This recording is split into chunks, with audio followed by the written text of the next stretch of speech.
চুলার আগুনটা হঠাৎ করে উপরে চলে আসলো, আর একটু হলো তো আমার হাত আর ফোন দুইটাই যাইতো একসাথে।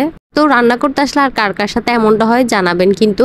আর আজকে বেশি কিছু রান্না করব না, আজকে আলু দিয়ে হচ্ছে ডিম ভেঙে রান্না করব, আর হচ্ছে শাক ভাজিটা করেছিলাম, আর সাথে ছিল কাঁকড়া ভুনা। কে কে আমার মতো হচ্ছে ভাত দিয়ে কাঁকড়া ভুনা খেতে পছন্দ করেন সেটাও কিন্তু কমেন্ট বক্সে জানাতে পারেন। আজকের ওয়েদারটা ছিল এত ঠান্ডা, আর আমার জানলার মানে রান্নাঘরের যে জানালাটা আছে সেটার গ্লাসগুলো তো খুলে রাখতেই পারতেছিলাম না, প্রচুর বাতাস ছিল, বারবার হচ্ছে চুলা অফ হয়ে যাবে এমন অবস্থা। তারপর আমি হচ্ছে পুরোটা টাইম হচ্ছে জানলাটা খোলা রেখে রান্নাটা করেছি। বাতাসটা আমার খুবই ভালো লাগতেছিল, একটা ঠান্ডা ঠান্ডা পরিবেশ। এইরকম ওয়েদারটা আমার খুবই ভালো লাগে, না গরম না ঠান্ডা। তাছাড়া আমার হচ্ছে শীতকাল খুবই পছন্দ। তো এদিকে হচ্ছে আলুটা রান্না করার জন্য আমি হচ্ছে মশলাগুলো কষিয়ে নিচ্ছিলাম, আর এইভাবে আলু রান্না করে খাচ্ছি হচ্ছে অনেক দিন পর।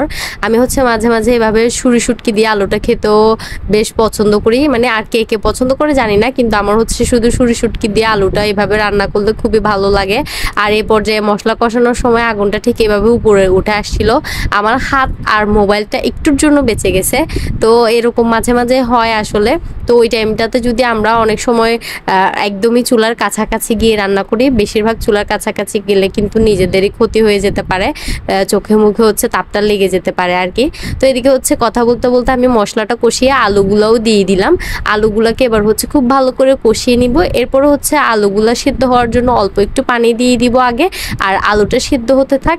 এই পর্যায়ে হচ্ছে আলুটা সিদ্ধ করতে করতে আমি হচ্ছে অপর চুলায় আমার শাক ভাজিটা বসিয়ে দিব।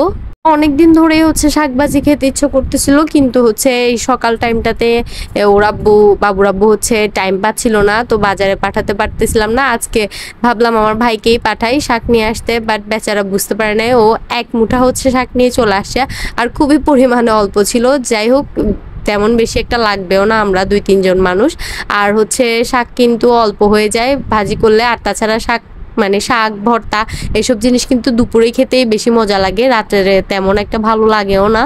আর আমি কিন্তু এই কলমি শাক ভাজিটার সাথে শুকনা মরিচও দিই, কাঁচা মরিচও দিই। তো আমি প্রথমে যেহেতু কাঁচা মরিচ দিয়ে দিছি, এবার হচ্ছে শাকটাকে কিছুক্ষণ নেড়ে চেড়ে একটু মজিয়ে নিয়ে এরপরে হচ্ছে আমি কিছু শুকনা মরিচ মানে 4-5টার মতো শুকনা মরিচ ভেঙে দিয়ে দিব। এভাবে হচ্ছে কলমি শাক ভাজিটা খেতে একটু বেশি ভালো লাগে। আর তাছাড়া হচ্ছে কলমি শাক আমি মাঝে মাঝে একেবারে হচ্ছে ভর্তা করে ফেলি, মানে একদমই নরম করে ফেলি, খুন্তি দিয়ে বাড়ি টাড়ি দিয়ে ভর্তা করি, ওইটা একরকম ভালো লাগে। আবার মাঝে মাঝে কি করি, একটু মানে শক্ত শক্ত থাকতে নামিয়ে ফেলি, মানে একটু কচকচ করবে এরকম। তো যখন যেরকম ভালো লাগে তখন ওইভাবেই খাই আর কি।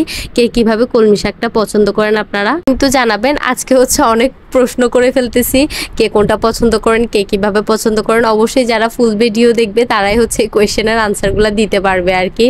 এ পর্যায়ে লবণটা দেখে নিচ্ছিলাম, একদমই পারফেক্ট আছে। তো দুইটা তরকারি চুলায় বসানো অবস্থায় আমি হচ্ছে ফ্রিজ থেকে কাঁকড়াগুলো নামিয়ে নিয়েছি। গতকাল হচ্ছে সেজো আন্টি কাঁকড়াগুলো পাঠিয়েছিল, তো গতকাল হচ্ছে আর মনেই ছিল না যে কাঁকড়া আছে ফ্রিজে।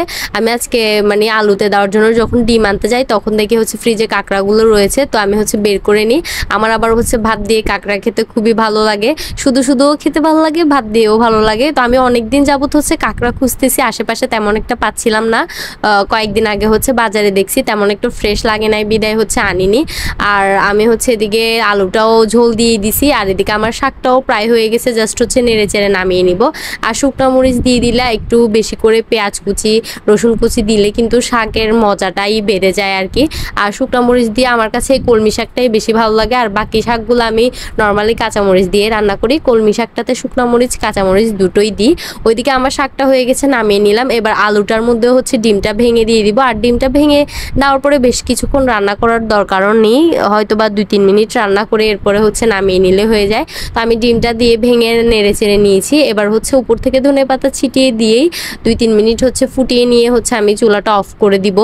আর এই পর্যায়ে হচ্ছে লবণ দিয়ে দিচ্ছিলাম, আর আলু তরকারিতে একটু লবণ আমার মনে হয় একটু বেশি প্রয়োজন হয়।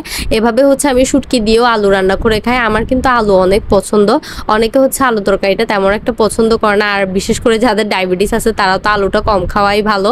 তো এদিকে হচ্ছে আমার এই রান্নাটাও প্রায় শেষ। আর আজকের ওয়েদারটা কিন্তু খুবই ভালো ছিল। আজকের দুপুরের খাওয়া দাওয়াও কিন্তু হবে বেশ জমিয়ে, খুব পছন্দের খাবারগুলো রান্না করেছি, আলু দিয়ে ডিম ভেঙে, শাক ভাজি, আর হচ্ছে কাঁকড়া। আর আজকের ভিডিওটাও এই পর্যন্ত ছিল। ভিডিওটা যদি ভালো লাগে অবশ্যই লাইক কমেন্ট এবং শেয়ার করে দিবেন। পরবর্তী ভিডিওর জন্য পাশে থাকবেন। সবাই ভালো থাকবেন, সুস্থ থাকবেন। আল্লাহ হাফেজ।